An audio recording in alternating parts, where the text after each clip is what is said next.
বুঝেও বুঝে না ওরা অন্তর আছে বুঝে না, দেখেও দেখে না ওরা চক্ষু আছে দেখে না, শোনেও শোনে না ওরা কান আছে শোনে না। উলাইকা কাল আনাম, তারা পশু প্রাণীর মতো, তারা গরু ছাগলের মতো, তারা কুকুর স্ত্রীগুলোর মতো, বালহুম আদাল, বরং তার চেয়ে খারাপ। নিজেকে পশু প্রাণী মনে করবেন না, মনে করবেন আমি মানুষ, আমার দাম আছে। আমি গরু ছাগল নই, আমি বিবেচনা করে চলতে পারি। আমি পশু প্রাণী নই, আমার বিবেচনার দাম আছে, আমি মানুষ। সম্মানিত দিনী ভাই বোন, বলছিলাম আপনি একজন মুসলিম মহিলা, আপনার আত্মমর্যাদা থাকা দরকার। আপনার স্ত্রী আছে, আপনার একটা আত্মমর্যাদা থাকা দরকার। 1 মিনিট আত্মমর্যাদা।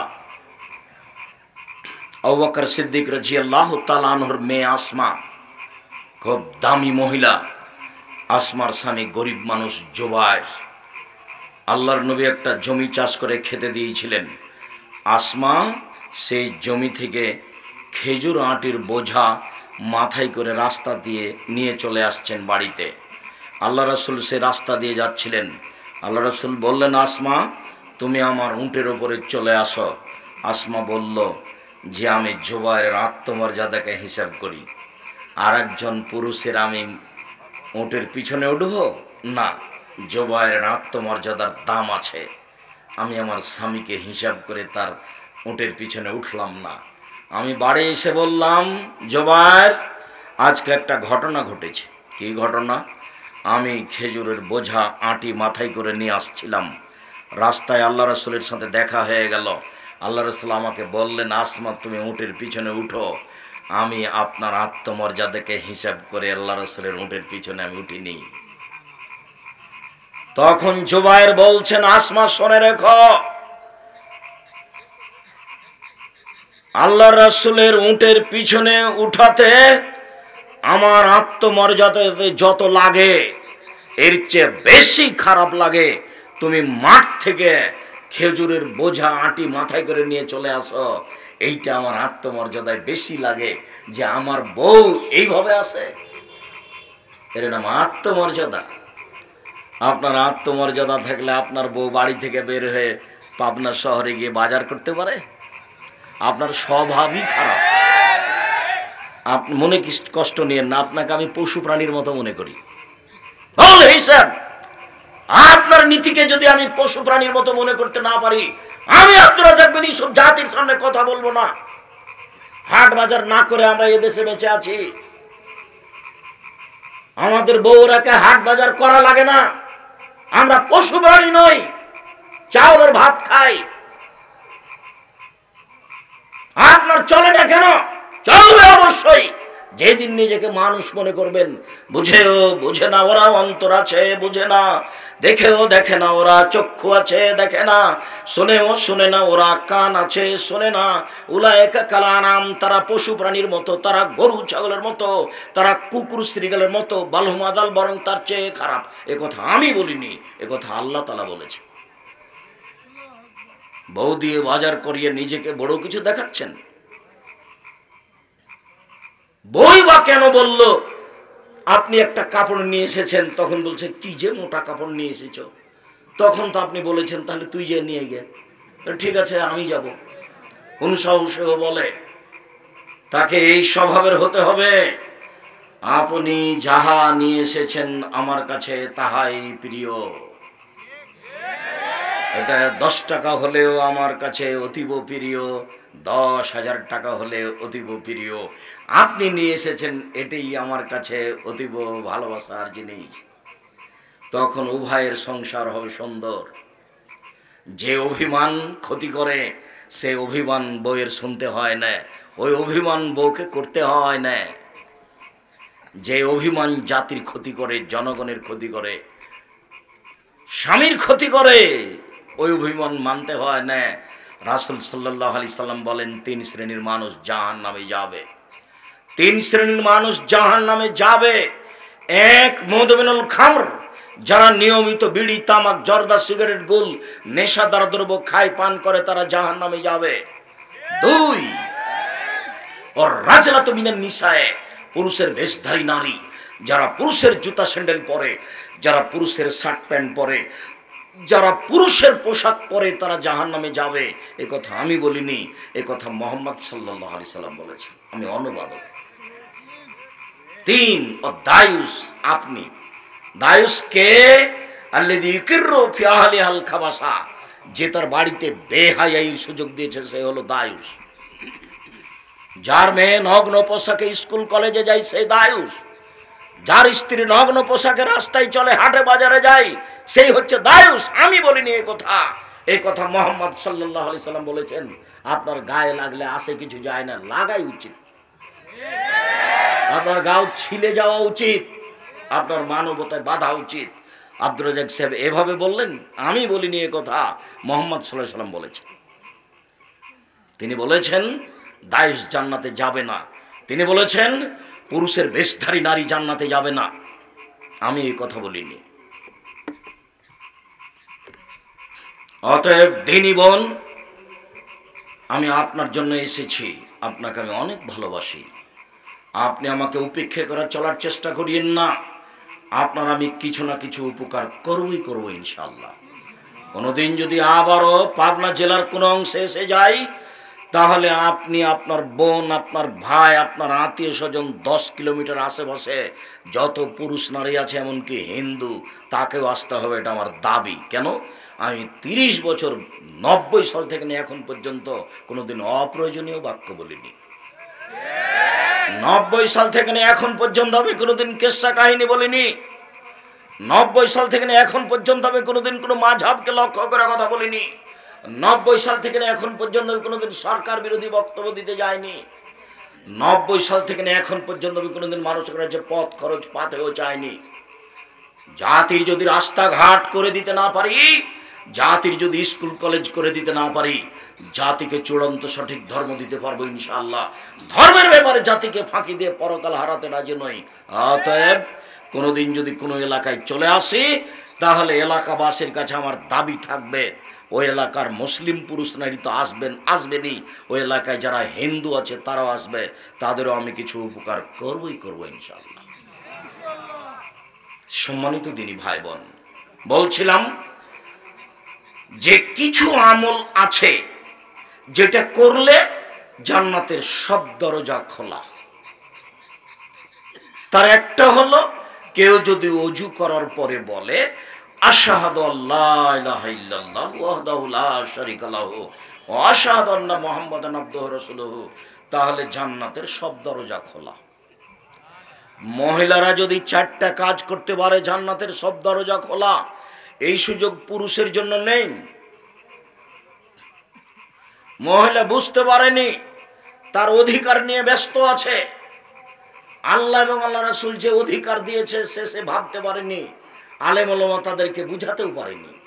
যেহেতু স্কুল কলেজ শিক্ষা প্রতিষ্ঠান সবকিছু ইংরেজদের নীতিতে চলছে, ইহুদি খ্রিস্টান নীতিতে চলছে, কাজে মুসলিম মহিলা বুঝতে পারল না, সুযোগও পেল না নিজেকে চেনার।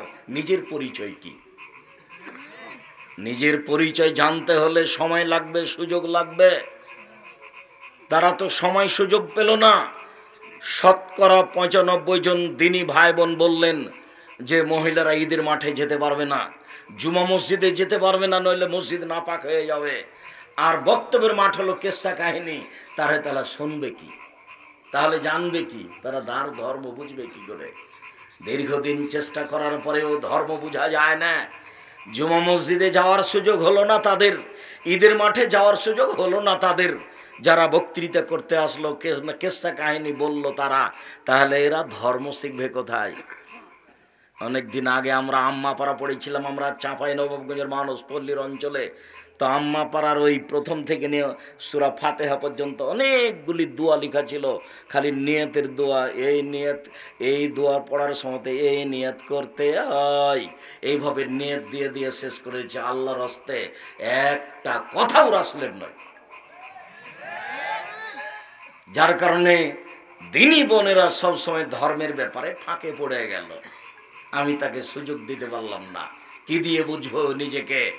4টা কাজ করলে মহিলা জান্নাতে চলে যাবে, ওর জন্য সব দরজা খোলা, এরকম সুযোগ পুরুষের নেই। 1, সল্লাত খামসাহা, 5 ওয়াক্ত সালাত আদায় করলো। 2 সমাত শাহরাহা, রমজান মাসের সিয়াম পালন করলো। 3 আতাদ বালাহা, স্বামীকে মেনে চললো। 4 আহসানাত ফারজাহা, জেনায় লিপ্ত হলো না, তাহলে তার জন্য জান্নাতের সব দরজা খোলা। এ কথা আমি বলিনি, এ কথা মুহাম্মদ সাল্লাল্লাহু আলাইহি সাল্লাম বলেছেন। আমি তার আরবি শব্দের অনুবাদক মাত্র। মুসলিম বোন বললেন, আব্দুর রাজাক সাহেব, প্রথম 2টা সহজ। আমি 5 ওয়াক্ত সালাত আদায় করি, এ কথাই ঠিক। রমজান মাসে সিয়াম পালন করি, এ কথাই ঠিক। আমার স্বামীর স্বভাব খারাপ, ও আমাকে গালি দেয়, ওর মুখ খারাপ, সামান্য ব্যাপারেও আমাকে মারে, যার কারণে আমি তার সাথে ভালোবাসা বজায় রেখে চলতে পারি না। দিন দিন, সপ্তাহ সপ্তাহ, মাস মাস পার হয়ে যায়, আমি তার সাথে কথা বলি না, বলতেও পারি না, আমাকে খুব খারাপ লাগে। যার জন্য মেয়েকে দিয়ে পানি দিয়ে পাঠাই, বৌমাকে দিয়ে খাবার দিয়ে পাঠাই। ও তার মতো থাকে, আমি আমার মতো থাকি। শয়তানে মনে করছে আমিও তো এটাই চাচ্ছি। আপনি আমার দিনী বোন, আপনাকে আমি দিনী ভাই হিসেবে অনুরোধ জানাচ্ছি, আপনার এই স্বামীকে মেনে চলতে হবে, যে কোনো মূল্যে, তিতা লাগলেও মিঠা লাগলেও। বুঝে নিলাম আপনার স্বামীর মুখ খারাপ, বুঝে নিলাম আপনাকে সামান্য ব্যাপারে মারে, সবটাই আমি মেনে নিলাম। এরপরে আপনাকে আমি অনুরোধ জানাচ্ছি, এই সংসারেই আপনি থাকেন কষ্ট করে হলেও, তাহলে আপনি যে একটু নেকি করছেন, সালাত আদায় করছেন, তাসবিহ তাহলিল করছেন, এইটুকু আল্লাহর দরবারে কবুল হবে। আর যেইভাবে আপনি সময় কাটাচ্ছেন, এতে আপনার কোনো ইবাদত কবুল হবে না।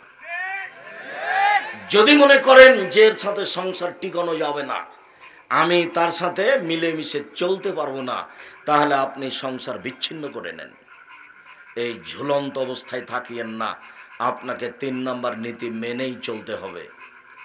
আর যেসব লোক স্ত্রীকে গালি দেয়, তারও স্বভাব খারাপ। এমন কোনো পৃথিবীতে বস্তু নাই যে বস্তু দিয়ে মানুষ অত শান্তি তৃপ্তি পেতে পারে, স্ত্রীর কাছে যত শান্তি তৃপ্তি রয়েছে। সে হোক না কেন স্বর্ণ দিয়ে বানানো বাড়ি, সে হোক না কেন মখমল চাদর দিয়ে বিছানো বিছানা, এমন কোনো পৃথিবীতে খাওয়া থাকা ব্যবস্থাপনা নেই যেখানে অত শান্তি তৃপ্তি হতে পারে। যেই শান্তি তৃপ্তি স্ত্রীর কাছে রয়েছে, তাকে আপনি মারেন কেন, তাকে আপনি গালি দেন কেন? আল্লাহ বলছেন যে আমি তোমাদের মধ্য থেকে তোমাদের স্ত্রীদেরকে সৃষ্টি করেছি তোমাদের শান্তি তৃপ্তির জন্য। শান্তি তৃপ্তির কথাটা আল্লাহ বলছে। তো যেখানে শান্তি তৃপ্তি আছে, সেখানে আপনি মুখ খারাপ করেন কি করে? কেন আপনি গালি দিবেন? কি আপনার হয়ে গেল এত গালি দেওয়া লাগে কেন? তাই ভুল করেছে মুখ বন্ধ রাখবেন, ধৈর্য ধারণ করেন, শয়তানকে সুযোগ দিয়েন না। যখন আল্লাহ শয়তানকে বললেন, সর সর, তুই আমার কথা মানিসনি, আমি বলেছিলাম যদি আদমকে মেনে নে, ফেরেশতারা মেনে নিয়েছে, তুই মেনে নিসনি, সরে যা। তখন শয়তান বলছে ঠিক আছে সরে গেলাম, তবে আমি আদম সন্তানকে ছেড়ে যাব না, ওকে নিয়েই যাব। ও যে কিভাবে জান্নাতে যায় তা আমি দেখে ছেড়ে দেব। এই কথা বলার সময় শয়তান বলছে, ওয়া ইজ্জতেকা ওয়া জালালেকা ইরতিফায়ে মাকানেকা, তোমার মর্যাদার কসম করে বলছি আল্লাহ, তোমার ইজ্জতের কসম করে বলছি, তোমার মান সম্মানের কসম করে বলছি, লাউবেল ইনসান, আমি মানুষকে পথভ্রষ্ট করেই ওকে জাহান্নামে নিয়ে গিয়েই ছাড়বো। এটা শয়তানের জোরালো দাবি। কার সামনে? আল্লাহর সামনে। আবার আল্লাহকে বলছে তোমার সম্মানের কসম, তোমার ইজ্জতের কসম, তোমার মর্যাদার কসম, আদমের ছেলে মেয়ে জান্নাতে কিভাবে যায় তা আমি দেখে ছেড়ে দেবো। এটা তার জোরালো ওয়াদা, অঙ্গীকার আল্লাহর সামনে।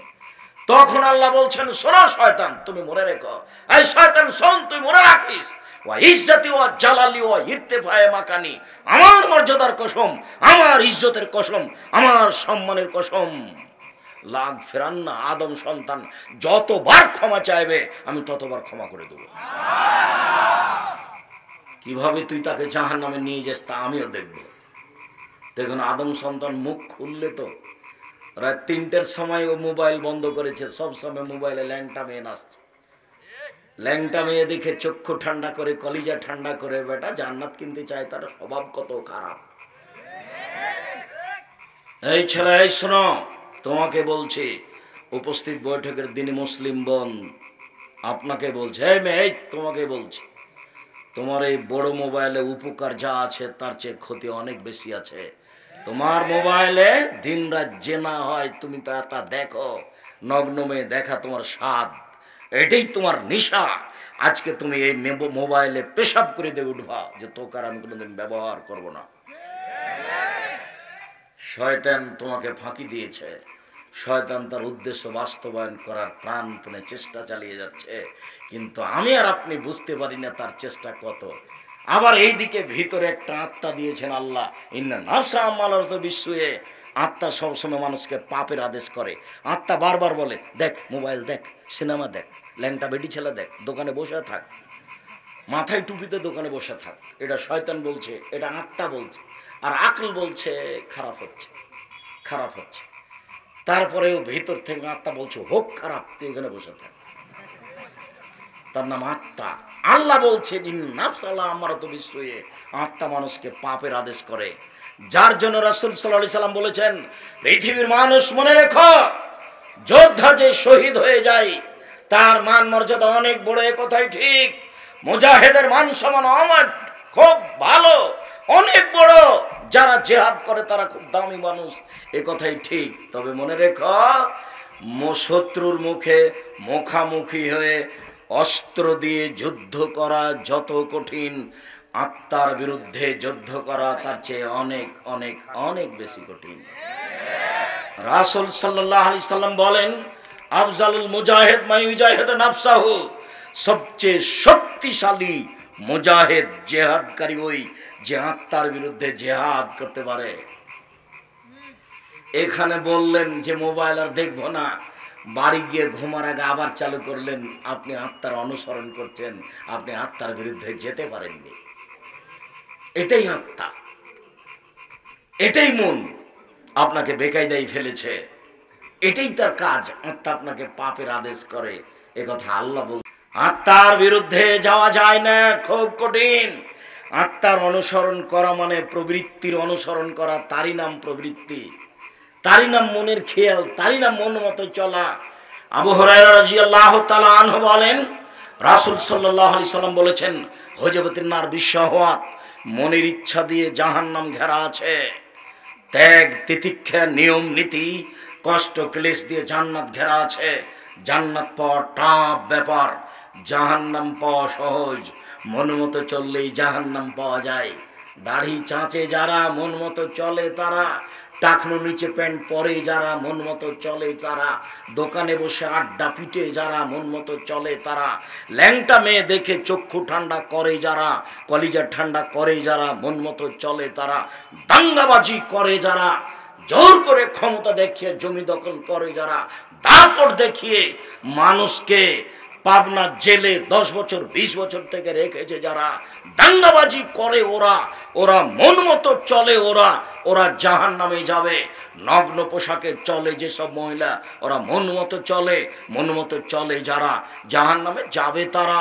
হুজবাতিন নার বিশহাওয়াত, মনের ইচ্ছা দ্বারা জাহান্নাম ঘেরা আছে।